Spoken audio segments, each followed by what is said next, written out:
बाजन बजे सहनैया छठी मैया अथिन आई। बाजन बजे सहनैया छठी मैया अथिन आई।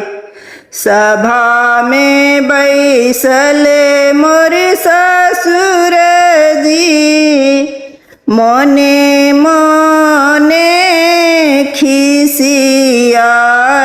सभा में बैसल मोर ससुर जी